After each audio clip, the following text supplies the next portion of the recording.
Alô? Oi. Bom, temos som, temos vídeo, agora só espero o pessoal chegar.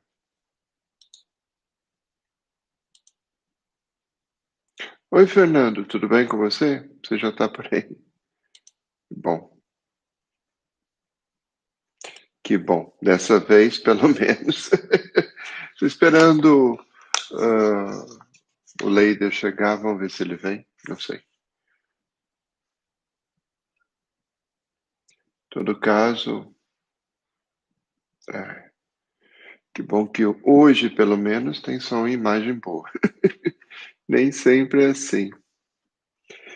Fernando, aproveita e pega esse texto. Não sei se você já leu o discurso do João XXIII na abertura do Concílio Vaticano II. Ele costuma ser publicado junto com os documentos, com o compêndio. Não sei se você já leu o texto, possivelmente deve ter lido, né? Ah, eu ganhei. Ah, que bom, que bom. É interessante que o discurso é de 11 de outubro de 62, é, exatamente véspera de Nossa Senhora Aparecida. É interessante esse tipo de referência. Bom, o texto é bastante interessante. Eu quis retomar porque ele tem algumas coisas que, na verdade, os conservadores não admitem do Concílio Vaticano II, mas já está na programação. Quer dizer, é a programação do João XXIII que fez o Concílio Vaticano II deslanchar. E aí que tá a coisa. Discurso de Sua Santidade, o Papa João XXIII, abertura solene do Santíssimo Concílio.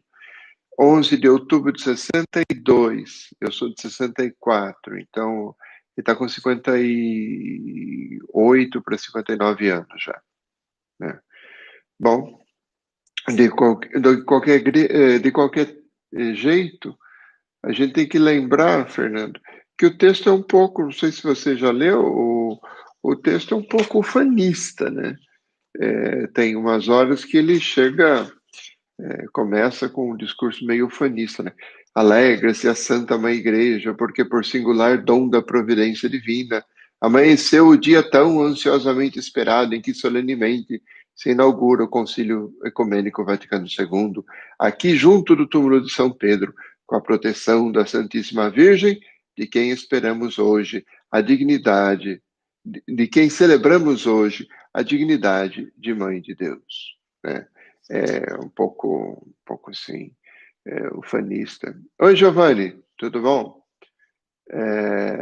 O Papa, o Papa é bom, o João 23 é bom, mas ele era mais do que isso, que acabou ficando como imagem, como clichê. Ele, além de santo, de bom, de falar algumas coisas simples e tal, ele tinha umas coisas muito interessantes. Uma delas é convocar um concílio. Boa noite. Oi, Márcia, estava esperando você também chegar. Boa noite. Boa tarde para vocês. Uma delas, Giovanni, eu estava dizendo, é de convocar um concílio em época que não tem heresia, em época de paz na igreja, o que é absolutamente estranho. Aliás, foi a reação de todo mundo na época, né? Todo mundo não entendia por que o Papa está convocando um concílio quando nós estamos em época de paz, né? Obrigado, Giovanni. Obrigado. É, Giovanni dizendo que gosta muito das minhas catequeses. Valeu. Mas vamos dar uma olhada no seguinte. Eu destaquei algumas coisas do texto que eu acho que vale a pena a gente mostrar. Primeiro, no número 2, ele cita os concílios ecumênicos da igreja, os anteriores todos, né? Faz um apanhado geral, um resumão, em que ele fala que eles são expressões da vitalidade da igreja, né? E são pontos luminosos na história da igreja, né? Depois, aqui ele começa a colocar algumas coisas interessantes. Em forma excepcional, número 2, né? Parágrafo 2. Em forma excepcional, a todos os homens do nosso tempo, tendo em conta, e aqui ele começa a colocar um pouco as coisas, os desvios, as exigências e as possibilidades da humanidade. Desvios, exigências, possibilidades desse nosso tempo.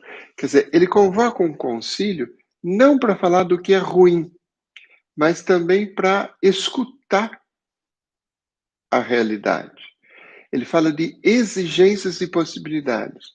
Fala também de desvios, é lógico. Mas veja, o concílio não vai focar somente em erros, em heresias, mas vai focar em dizer coisas positivas, tá? Bom, no parágrafo 6, quando ele está terminando de falar dos concílios, ele diz assim: os concílios ecumênicos, todas as vezes que se reúnem, são celebração solene da união de Cristo e de sua igreja.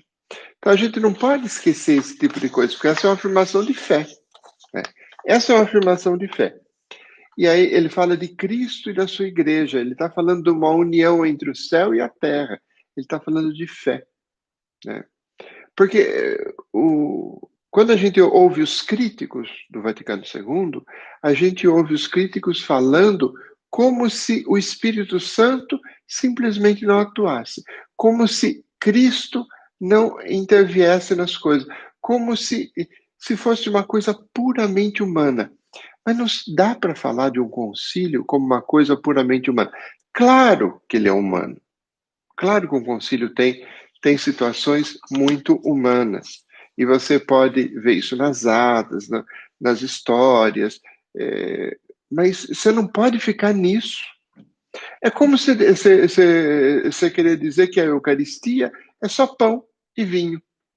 Ela é pão e vinho, mas ela passa disso. Para quem tem fé, ela passa disso. Então, o concílio é humano? É uma reunião humana? É. Ele vai falar de teologia segundo a compreensão daquela época? Sim. Mas ele passa esse tipo de situação. Então, quando a gente fala de concílio, seja Vaticano II, Trento, a gente tem que lembrar que ele não é só uma situação histórica e humana. Senão nós seremos historiadores, senão nós não teremos fé, senão nós não seremos católicos, senão nós seremos protestantes, senão qualquer outra coisa. Tá? Mas acho que para cristãos, a gente tem que lembrar disso. Os concílios são celebração de Cristo e da sua igreja, e por isso leva à irradiação universal da verdade, à reta direção da vida espiritual, doméstica e social, ao reforço das energias espirituais, em perene elevação para os bens verdadeiros e eternos. E o que ele está falando é que, a partir desse ato de fé, nós temos consequências positivas para a igreja. E isso a gente não pode esquecer, tá? Depois, no subitem 3, origem e causa do Concílio Vaticano II, né? Ele vai falar de algumas coisas interessantes. Ele vai falar de irradiação do sobrenatural, de suavidade nos olhos, de fervor da igreja. Tá? E ele não falou que foi uma surpresa para os cardeais, mas foi. Mas foi. Foi uma grande surpresa. O pessoal quase caiu de costa quando ele anunciou o concílio. De qualquer jeito, no subtítulo 3, Origem e Causa do Vaticano II, parágrafo 2, ele diz assim: 3 anos de preparação laboriosa, consagrada a indagar ampla e profundamente as condições modernas da fé e da prática religiosa. Então, para que serve toda a preparação? Para ver a situação do mundo, né? Escutar o que o mundo diz, o que a realidade diz. E depois, né, no parágrafo 4, e no nada pela fé desse concílio, a igreja, como estamos confiadamente, engrandecerá em riquezas espirituais, recebendo a força de novas energias, olhará intrépida para o futuro. Esse olhará para o futuro, intrépida, um pouco de exagero, mas está lá, para o futuro, ele está dizendo que o concílio é para frente, não é para trás. E essa também é uma novidade, porque todo concílio normalmente vê uma doutrina que se passou e condena. Não, esse concílio não tem a finalidade de condenar, mas ele tem a finalidade de propulsionar a igreja para frente, né? A igreja conseguirá que os homens, as famílias e os povos voltem realmente a alma para as coisas celestiais. Então, o concílio é em vista de uma missão da igreja. Esse é o esquema. Depois, o subitem 4, oportunidade de celebrar o concílio, né? Eu estou na página 3ª do documento. Ele vai dizer que são felizes e consoladoras as circunstâncias que se inicia o concílio ecumênico. Ou seja, não estamos em época de guerra, não estamos em época de heresia, não estamos em época de dissolução, mas estamos em época de paz na igreja. E é para isso, tá? Quando ele fala da paz da igreja, ele dá uma cutucada. No parágrafo seguinte, ele diz assim, e eu vou ler o parágrafo inteiro porque é ótimo. No exercício cotidiano do nosso ministério pastoral, ferem em nossos ouvidos sugestões de almas, ardorosas, sem dúvida, no zelo, mas não dotadas de grande sentido de discrição e moderação. Então, o que fazem essas almas, né? Nos tempos atuais, elas não veem senão prevaricações e ruínas. Vão repetindo que a nossa época, em comparação com as passadas, foi piorando. E portam-se como quem nada aprendeu da história, que é também mestra da vida. E como se no tempo dos concílios ecumênicos precedentes tudo fosse triunfo completo da ideia e da vida cristã e da justa liberdade religiosa. Ou seja, agora está tudo uma porcaria, mas antes era que era bom. Ele faz essa crítica aos conservadores. O Papa João XXIII não é um Papa avançado, hein? Ele não é mas ele é um Papa otimista. Ele é conservador na teologia, mas ele é otimista. Então ele diz que, olha, são almas ardorosas, sem dúvida, no zelo, mas não dotadas de grande sentido de discrição nem de moderação. Né? E aqui, no parágrafo seguinte, ele dá uma alfinetada ainda maior. Mas parece-nos que devemos discordar desses profetas da desventura, que anunciam conhecimentos sempre infaustos, como se tivesse iminente o fim do mundo. Você já ouviu essa história que nós estamos para acabar? Que vai acabar tudo, que vai ter trevas, que vai ter isso, que vai ter aquilo, que Nossa Senhora disse, que não sei quem disse que é para acender vela benta. Olha, já há 50 e poucos anos atrás, já se falava do fim do mundo. E o Papa João XXIII cutuca esse povo, tá? E aí ele faz um ato de fé. Ele diz que Deus, mesmo com as adversidades humanas, número 4, dispõe para o bem maior da igreja. Esse é um ato de fé.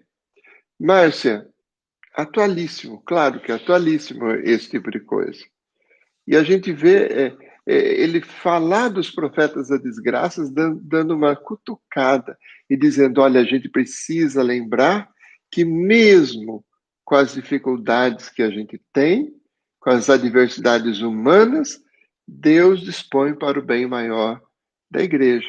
A gente tem que lembrar, por exemplo, que essa época agora de Covid, que nós estamos passando toda essa dificuldade para celebrar e tal. Esse final de semana aqui, o governo tinha imposto uma segunda onda, um segundo confinamento, ele impôs grupos de 30 pessoas para celebrar a missa. Não sei de onde que ele tirou da cabeça, né, o número de 30, porque você imagina uma igreja grande, em plena época de frio, de inverno, tendo que aquecer o ar da igreja para as pessoas poderem ficar lá dentro, aquecer uma igreja enorme que cabe 1.000 pessoas para 30. Não tem nem muita lógica. Mas tá. Nós aqui celebramos 4 missas simultâneas. 11, 11h05, 11h10 e 11h15. Assim, né, o pessoal ia chegando, dava 30, a gente mandava para o outro padre. Né? E a gente fez tudo isso esse final de semana, e aí a gente, bom, a igreja entrou com um habeas corpus lá no tribunal e tudo para tirar a medida, conseguiu tirar a medida, mas mesmo assim, isso joga a favor da igreja. Eu tenho visto aqui, e essa por experiência minha no confessionário, que Deus tem convertido muita gente. Sabe, gente que não pensa na morte, no sentido da vida, só pensa em consumismo, só pensa em se divertir e carpe diem, e desfrutar o momento de hoje? Pois é, são esses que Deus está tocando, está convertendo. Né? Então, acho que essa profissão de fé dele, ela é espetacular e atual, mesmo para a época de Covid. Fala, Giovanni. Aqui no YouTube tem muito conteúdo anti-Vaticano II. Suas catequeses ajudam e dão uma luz, padre. Obrigado. Se eu faço algum bem, obrigado. Mas não fica escutando todas essas catequeses anti-Vaticano II, porque tem hora que eu vejo esses caras e eu fico perguntando se eles ainda são cristãos, nem católicos.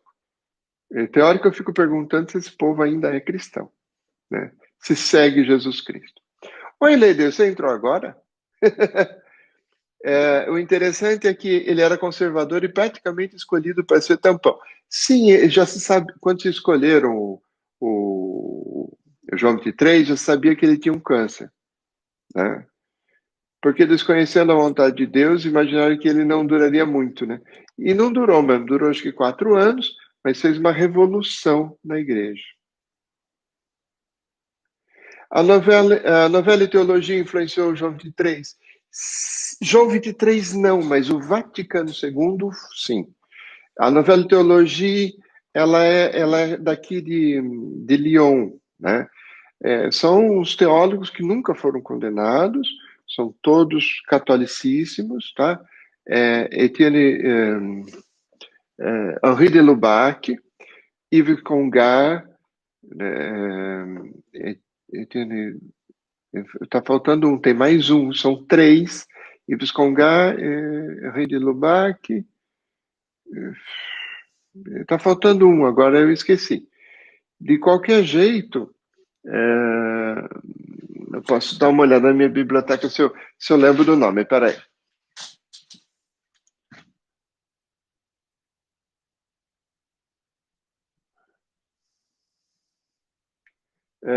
Eu estou vendo aqui na biblioteca, mas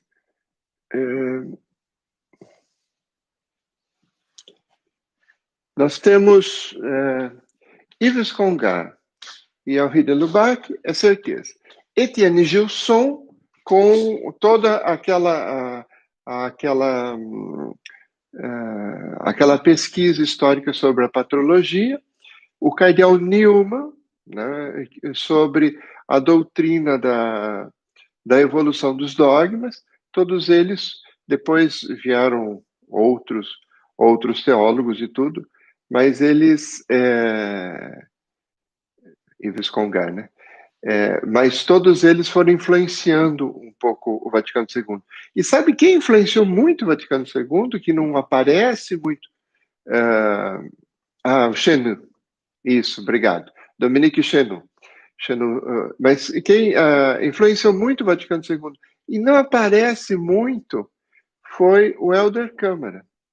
Porque o Helder Câmara quando acabava as coisas do concílio, ele convocava esses teólogos para falar para a igreja latino-americana, né? Obrigado, foi o Chenu é o que estava faltando. Dominique Chenu e os outros dois, o Etienne Gilson e o Yves Congar. Os três são de Lyon. Na verdade, eles eram professores aqui, a 30 quilômetros daqui, né, da Católica de Lyon. Tá? O Newman era inglês e o outro lá da patrologia, Etienne Gilson, era um grande teólogo aqui da França, mas acho que não era de Lyon. Ah, possivelmente. Paulo VI, muito mais influenciado pela novela de teologia do que João XXIII. João XXIII era até bastante clássico nesse sentido, tá? Mas eu queria, sobre isso, essa novela de teologia, eu queria falar para vocês de algumas coisinhas aqui. Por exemplo, quando ele, já que vocês tocaram no assunto, né? No número 5, fim principal do concílio, defesa e difusão da doutrina, ele coloca uma coisa aqui que é espetacular e que é bem novo, tá? Ele diz aqui, o que mais importa, o número 1, o que mais importa ao concílio ecumênico é o seguinte, que o depósito sagrado da doutrina cristã seja guardado e ensinado de forma mais eficaz. Até aqui tudo bem. A segunda frase que é importante. Esta doutrina abarca o homem inteiro, composto de alma e corpo. E a nós, peregrinos nessa terra, manda-nos tender para a pátria celeste. Quando ele fala alma e corpo, ele está saindo um pouco da tendência agostiniana. Porque Agostinho é um gênio, a gente não pode esquecer, 21 séculos de cristianismo, ainda se fala de Agostinho, né? Agostinho do século IV, quinto, e ainda se fala de Agostinho até hoje, mas o aporte de Agostinho é um pouco de desprezar o corpo, é um pouco de desprezar a realidade. E o João de Três está falando justamente de outra coisa, de valorizar alma e corpo. Porque senão, se ele fosse agostiniano, ele estaria falando só da alma, de tender para a pátria celeste, ok. Mas quando ele fala do corpo, né, ele está dizendo do homem todo, ele está sendo muito mais tomista, e no bom sentido de tomismo, porque Tomás de Aquino fez uma escola que depois os comentadores não são tão bons, tá?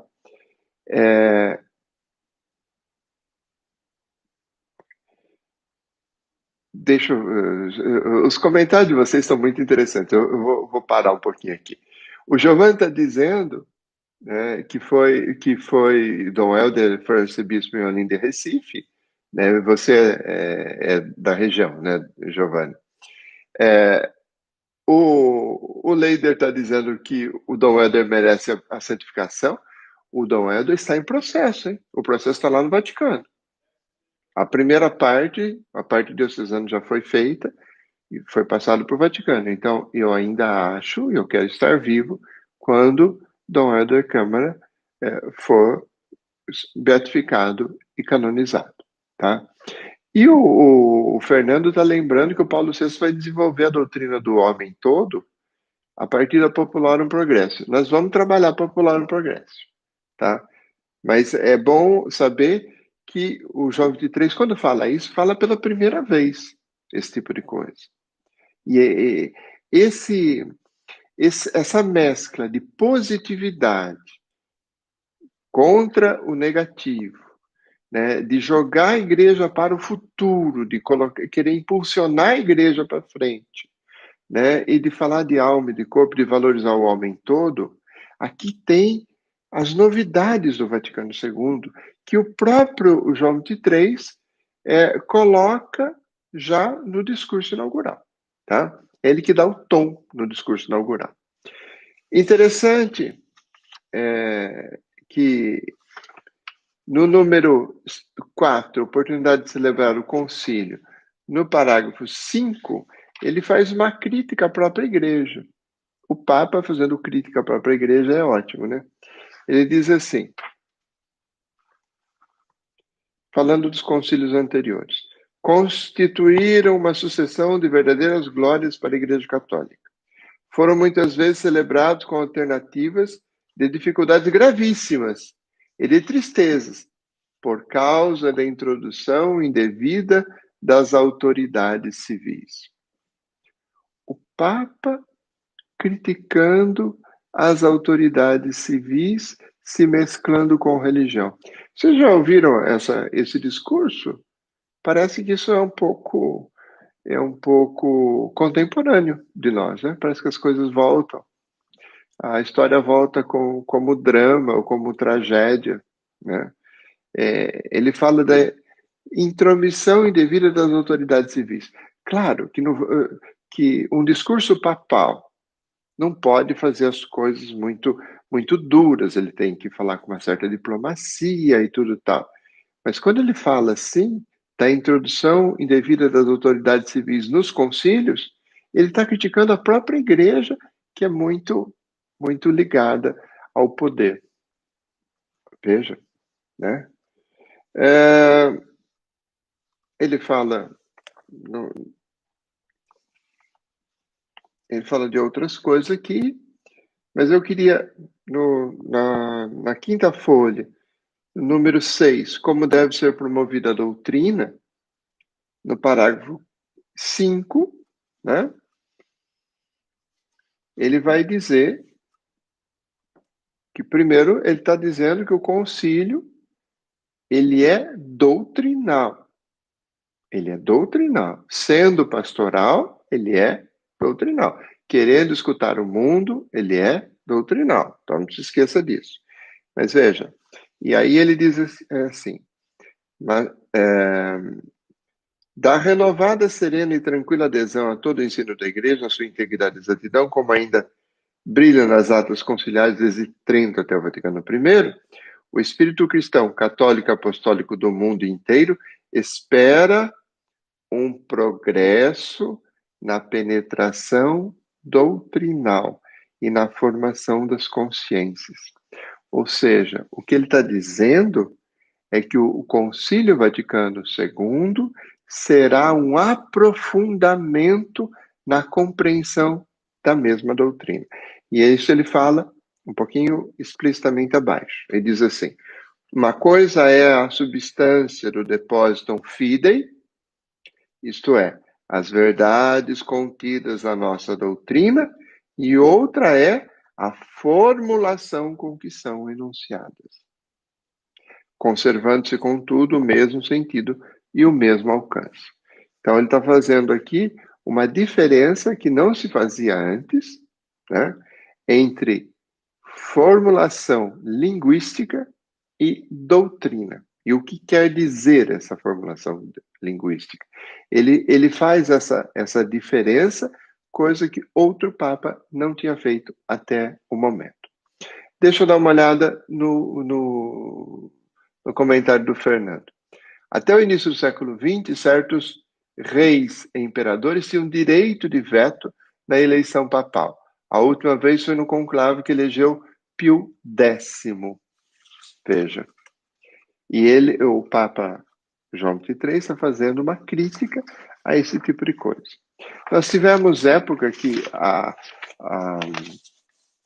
intervenção dos reis era tão forte nos conclaves que nós tivemos mais de um papa, porque mais de um rei proclamava papa esse ou aquele. Então, isso tudo foi mesclado na história da igreja e foi difícil da igreja de soltar. Agora, ainda hoje, no Brasil, o pessoal quer misturar igreja, bolsonarismo, igreja, IPT, igreja, não sei o que lá e tal. E aí, às vezes, a coisa não pega bem. Essa mistura faz mal, especialmente para a igreja, porque acaba manipulando a igreja a favor da política. E nunca o contrário. A política a favor da igreja, nunca. Tá? Bom, aí quando ele fala de erros, como se devem combater os erros, ele diz uma coisa que nós estamos até hoje fazendo, e o Papa Francisco tem levado isso muito a sério. A igreja sempre se opôs a esses erros. Muitas vezes até os condenou com a maior severidade. Agora, porém, a esposa de Cristo, a igreja, prefere usar mais o remédio da misericórdia do que da severidade. Julga satisfazer melhor as necessidades de hoje, mostrando a validez da sua doutrina, do que renovando condenações. Eu queria fazer uma parte aqui sobre o Papa Francisco. Essa semana eu li um negócio que eu fiquei assim de queixo caído. O Papa Francisco ele foi reitor do seminário, depois ele foi provincial e tudo, mas teve uma época que ele foi, por conta da política da Argentina, tudo, ele ficou 3 anos no exílio. Os próprios jesuítas colocaram ele 3 anos no exílio. E nesses 3 anos, como ele não tinha o que fazer, ele celebrava a missa todo dia, continuava padre, aquela coisa, mas estava no exílio, né, num lugar bem afastado. Então, ele pega e vai ler os 36 volumes da história dos papas, escrito por um alemão, Ludwig von Pastor. Esse alemão, ele investigou nos arquivos do Vaticano e escreveu uma história dos papas em 36 volumes. E o Francisco disse que ele leu os 36 volumes naqueles 3 anos de exílio. Então, veja, ele leu toda a história dos papas, de toda a Igreja Católica, inclusive os assassinatos, as eleições mal feitas, Papa que mandou desenterrar outro Papa para condená-lo, como heresia, jogou o corpo no Tíber. Tem umas coisas do arco da velha. Né?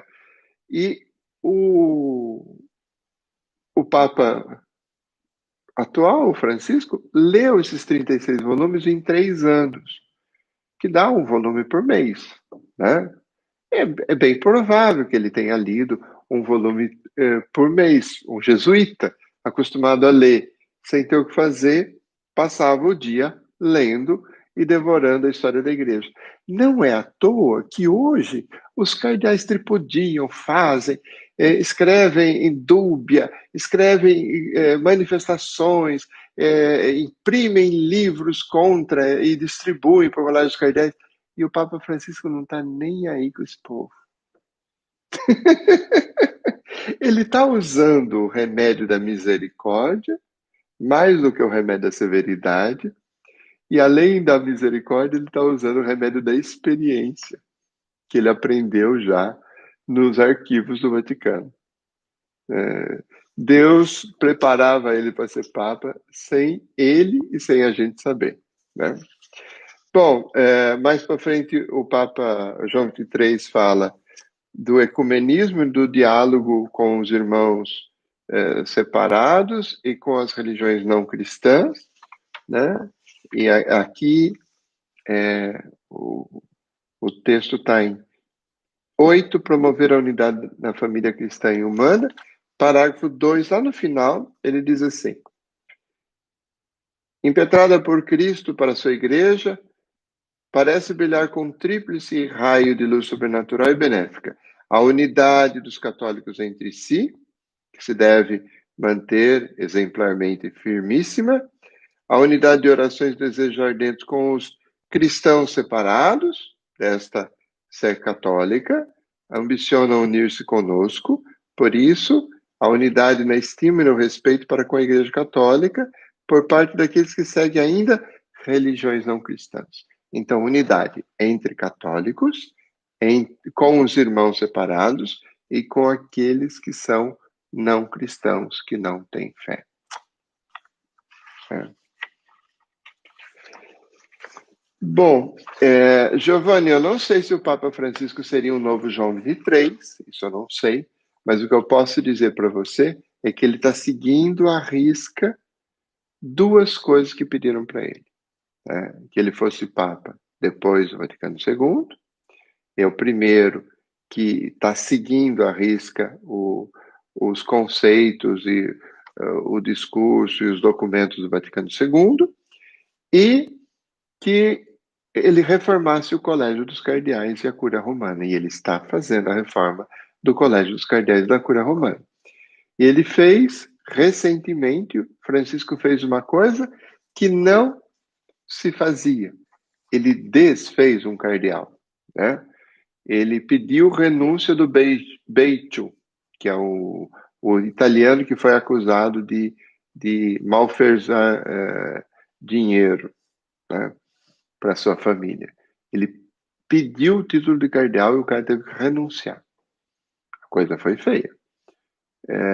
Parece que recentemente, agora no consistório, o Beiço estava do lado, ali, participou como observador e tal. Ficou aquele climão, né? Mas é bem interessante que o Francisco esteja seguindo todas as linhas do Vaticano II. É o primeiro Papa que segue as linhas do Vaticano II. Porque João Paulo I foi formado antes do Vaticano II. João Paulo II foi formado antes do Vaticano II. Paulo VI foi formado antes do Vaticano II. Tá? E agora, Bento XVI foi formado antes. O Francisco, bom, o Francisco está seguindo toda a orientação do Vaticano II. Como bom jesuíta, ele é obediente. E não só obediente ao Papa, obediente às diretrizes que o Papa faz. E como Papa, ele está seguindo as diretrizes não dele mesmo, mas do casamento entre Cristo e a sua igreja, né? Do concílio. Então, não se pode esquecer que o voto de obediência de um jesuíta não é só ao Papa, mas aquilo que o Papa manda fazer. E eles vão até o fim. E um bom jesuíta como Francisco tem organizado as coisas. Meu irmão, minha irmã, comentários sobre o texto. Alguém já tinha lido o texto? Não sei se alguém já tinha lido o texto. Coloca aí embaixo, por favor, se alguém já tinha lido o texto ou se está lendo pela primeira vez esse texto.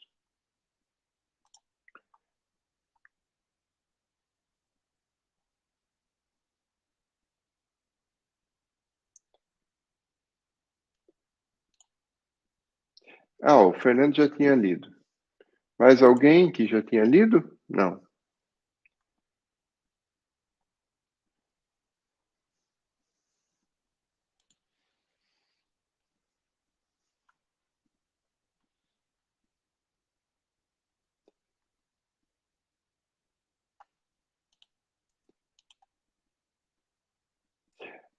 Você gostou do texto, Giovanni?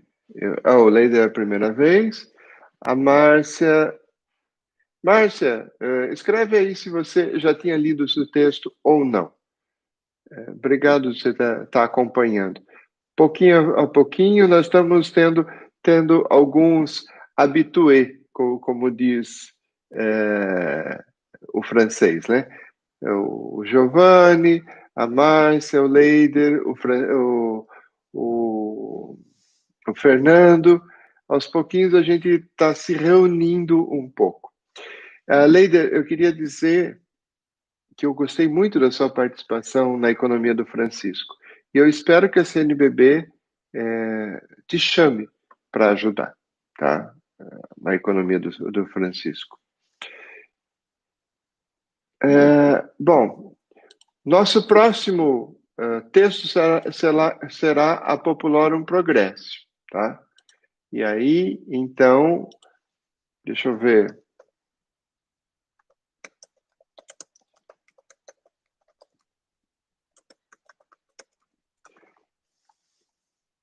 Ótimo. Para adiantar, né, eu vou colocar o link já.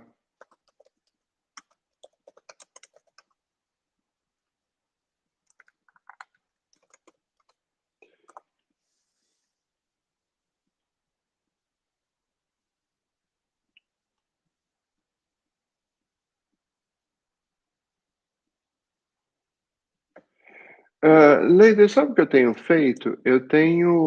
Às vezes eu imprimo, porque eu gosto de escrever, eu sou aquele estilo antigo, mas eu imprimo em PDF. Eu pego o texto, o link do Vaticano que eu estou mandando para você, ele permite baixar em PDF, então você não precisa imprimir, né? E aí você pode ler num tablet, no celular e tal, e é bem interessante, tá? Bom, se vocês puderem, eu já adiantei, coloquei o link aí, já coloquei o link com o texto da Popular no Progresso em português, tá? E aí nós vamos trabalhar um pouco essa questão que foi um pouco espinhosa para Paulo VI, porque nem todo mundo gostou do texto, porque o texto fala de desenvolvimento humano, desenvolvimento social, e aí entra em questões econômicas e políticas e tal, tá? Giovanni, você já leu A Popular no Progresso? Que bom. Então já vai aproveitar para você me ajudar na próxima. Bom, segunda-feira que vem, no mesmo horário, no mesmo bate-horário, no mesmo bate-canal, né, nós podemos usar esse tipo de coisa. O Papa Francisco cita na Fratelli Tutti a Popular no Progresso, sim, ele cita várias encíclicas, e para mim, que li a Fratelli Tutti, eu acho que ele faz um grande resumo da doutrina social da Igreja. Ele faz um resumo da doutrina social da Igreja, fazendo doutrina social da Igreja, escrevendo uma encíclica, o que é uma coisa bastante interessante, tá? Então, se vocês puderem, eu espero vocês semana que vem, no mesmo horário, aqui, para fazer uma live. E aí, quem sabe vocês já colaboram mais, porque já viram o texto. Tá bom? Muito obrigado. Um abraço. Deus abençoe a todos vocês. E, Leida, eu ganhei o dia hoje sabendo que a sua prima está melhor. Que Deus nos abençoe e nos guarde. O Senhor esteja convosco, Ele está no meio de nós. A bênção de Deus Todo-Poderoso, Pai, Filho e Espírito Santo, desça sobre todos vós e permaneça hoje e sempre. Amém. Boa noite a todos. Deus abençoe. Gostei de saber dessa informação, Fernando, que você se aproximou da igreja pela Popular no Progresso.